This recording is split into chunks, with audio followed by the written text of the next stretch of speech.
നമ്മളിന്ന് നമ്മളുടെ ചുറ്റുപാടും കാണുന്ന പ്രധാനപ്പെട്ട ജീവിതശൈലി രോഗങ്ങളാണ് അമിതവണ്ണം, പ്രമേഹം, ഫാറ്റി ലിവർ, ഹൈപ്പർ ടെൻഷൻ അല്ലെങ്കിൽ ഹാർട്ട് സംബന്ധമായ കാർഡിയോവാസ്കുലർ ഡിസീസസ് എന്നിവയൊക്കെ. ഇതിൻ്റെയൊക്കെ അടിസ്ഥാനപരമായിട്ടുള്ള കാരണം നമ്മൾക്കറിയാം, ഇത് ജീവിതശൈലിയിൽ വന്നിരിക്കുന്ന മാറ്റങ്ങളാണെന്ന്. അതിന് ഒരു പരിഹാരവും അത് ജീവിതശൈലിയിൽ ഉണ്ടാക്കേണ്ട മാറ്റങ്ങൾ തന്നെയാണ്. അന്നേരം നമ്മൾ ഇതേക്കുറിച്ച് കൂടുതൽ ഡീപ്പായിട്ട് നോക്കുമ്പോൾ അതിൻ്റെ ഒരു ഏറ്റവും പ്രധാനപ്പെട്ട കാരണം എന്ന് പറയുന്നത് നമ്മളുടെ ഭക്ഷണ രീതിയിലുണ്ടായിരിക്കുന്ന മാറ്റങ്ങളാണ്. ഇനി ഭക്ഷണ രീതിയിലെ മാറ്റങ്ങളെക്കുറിച്ച് പറയുമ്പോൾ ഇന്ന് നമ്മൾ കഴിക്കുന്ന പല ഭക്ഷണങ്ങളും നമ്മളുടെ ശരീരത്തിൽ ഇൻസുലിൻ എന്ന് പറയുന്ന ഒരു ഹോർമോണിൻ്റെ അമിതോൽപാദനത്തിന് കാരണമാകുന്നുണ്ട്. നമ്മൾ പലപ്പോഴും കേട്ടിട്ടുണ്ട് പ്രമേഹ രോഗികൾക്ക് ഇൻസുലിൻ കുറവാണെന്ന്. പക്ഷേ മറിച്ച് ഈ ജീവിതശൈലി രോഗങ്ങളുടെ ആദ്യ കാലഘട്ടങ്ങളിൽ അല്ലെങ്കിൽ പ്രമേഹ രോഗത്തിൻ്റെ ആദ്യ കാലഘട്ടങ്ങളിൽ നമ്മളുടെ ശരീരത്തിൽ അമിതമായിട്ട് ഇൻസുലിൻ ഉണ്ടാകുന്ന ഒരു സ്റ്റേജ് ഉണ്ട്.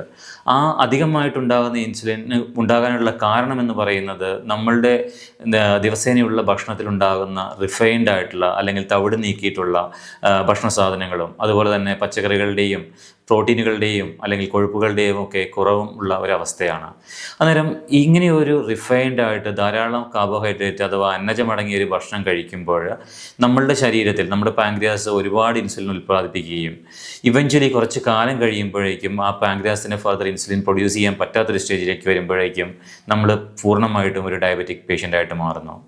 ഇനി ജീവിതശൈലി രോഗങ്ങളെക്കുറിച്ച് എടുക്കുമ്പോൾ എല്ലാ ജീവിതശൈലി രോഗങ്ങളെയും ഒരേ ക്ലാസിഫിക്കേഷനിൽ അല്ലെ ഒരേ ഹെഡിങ്ങിൻ്റെ അടിയിലേക്ക് കൊണ്ടുവരുമ്പോൾ ഈ ഇൻസുലിൻ അധികമാകുമ്പോൾ അത് ഒരു ഫാറ്റ് സ്റ്റോറേജ് ഹോർമോണാണ്. അതായത് ഇൻസുലിൻ കൂടുമ്പോൾ നമ്മൾ കഴിക്കുന്ന ഭക്ഷണത്തിലെ എക്സ്ട്രാ കലറി മുഴുവൻ അത് ഫാറ്റായിട്ട് കൺവേർട്ട് ചെയ്ത് നമ്മളുടെ ലിവറിലും അല്ലെങ്കിൽ നമ്മളുടെ മസിൽസിലും അല്ലെങ്കിൽ നമ്മളുടെ കുടലിലും ഒക്കെ ആയിട്ട് സൂക്ഷിച്ചു വെക്കുന്നു.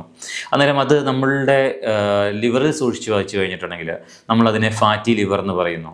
അല്ലെങ്കിൽ ബാക്കിയുള്ള ബോഡിയിലെ മറ്റു ഭാഗങ്ങളിൽ കൂട്ടിവെക്കുകയും അത് നമ്മളുടെ അമിതവണ്ണത്തിന് കാരണമാകുകയും ചെയ്യുമ്പോൾ നമ്മളതിനെ ഒബീസിറ്റി അല്ലെങ്കിൽ അമിതവണ്ണം എന്ന് വിളിക്കുന്നു. ഇതാണ് ഒരു പ്രധാനപ്പെട്ട കാരണം.